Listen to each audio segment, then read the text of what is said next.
इस कहानी की शुरुआत आज से 15 साल पहले हुई थी, जब गिरधर और विक्रम दोनों बहुत अच्छे दोस्त थे।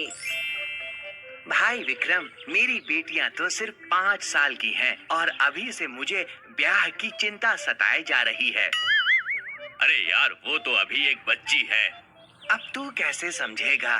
तेरा तो बेटा है। मुझे तो अभी से उसके ब्याह के लिए पैसे जमा करने होंगे। मेरे यार, मैथिली भी तो मेरी बेटी जैसी है, और क्यों ना हम अपनी दोस्ती रिश्तेदारी में बदल दें। क्या मतलब? मतलब ये कि मैं अपने गोपाल की शादी तुम्हारी बेटी मैथिली से ही करवाऊंगा। गिरधर ने विक्रम को गले लगा लिया। अब 15 साल बाद दोनों बड़े हो चुके थे। गिरधर ने मैथिली का इतना लाड़ प्यार किया कि वो गोल मटोल बन गई। अब जब गोपाल और मैथिली की शादी हुई तो विक्रम और उसकी पत्नी विमला दोनों सोच में डूब गए। मैथिली को सिर्फ आराम करने की ही आदत थी। वो अपने शरीर को ज्यादा तकलीफ नहीं देती थी। अरे बहू, जरा अपने ससुर जी को चाय तो दे दो। जी सासू माँ। मैथिली चाय का कप लेकर निकली, लेकिन वो इतनी धीमी चल रही थी कि विमला सोच में पड़ गई कि अब वो क्या करे। उस रात विमला और विक्रम दोनों बात कर रहे थे। ए जी, मैथिली स्वभाव की तो अच्छी है, लेकिन उसका शरीर बहुत ही सुस्त है। हाँ, मैं भी यही सोच रहा हूँ कि अब हम करें क्या। आप फिक्र मत कीजिए, मेरे पास एक उपाय है। अगले दिन विमला ने मैथिली को बुलाया। बहू, अरे बहू। हाँ सासू माँ। हमारे घर की एक परंपरा है कि नई बहू शादी के बाद से 6 महीने तक गांव के मंदिर की परिक्रमा करती है।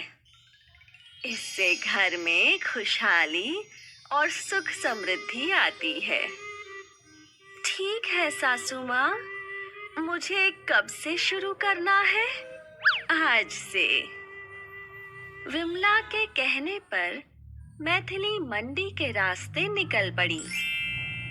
क्योंकि वो ज्यादा चलती फिरती नहीं थी, तो मंदिर तक चलकर वो थक गई थी। मैथिली थोड़ी देर बैठी और फिर उसने परिक्रमा करना शुरू कर दिया। अरे बाप रे, हाँ, अब तक तो सिर्फ 3 ही परिक्रमा हुई है। 4 अभी भी बाकी है। हाँ। जैसे तैसे मैथिली ने 7 परिक्रमा पूरी की और फिर घर के लिए निकल पड़ी।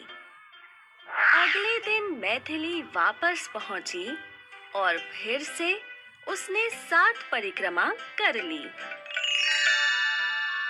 कुछ दिनों बाद मैथिली बिना हांफे मंदिर तक पहुंचने लगी और परिक्रमा भी करने लगी।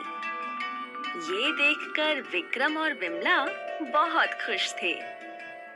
2 महीनों में ही मैथिली का वजन घटने लगा था। अब वो पहले की तरह सुस्त नहीं थी। बहू, जरा मेरा चश्मा ले आओ। ये लीजिए बाबूजी।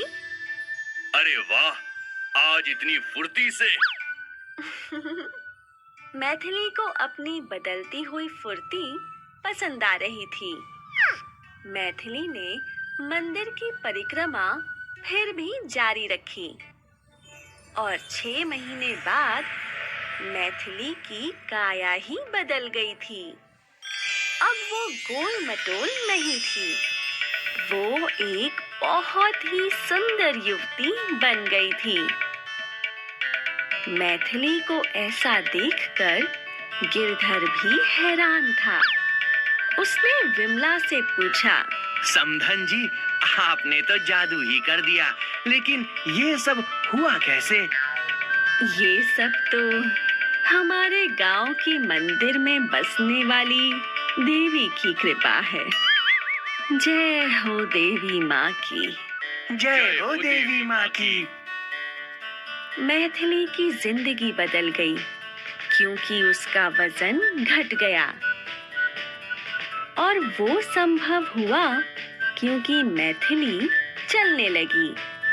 लेकिन इन सब का श्रेय विमला को जाता है, जिसने बड़ी बुद्धिमानी से अपनी बहू को गोल मटोल से सुंदर बना दिया।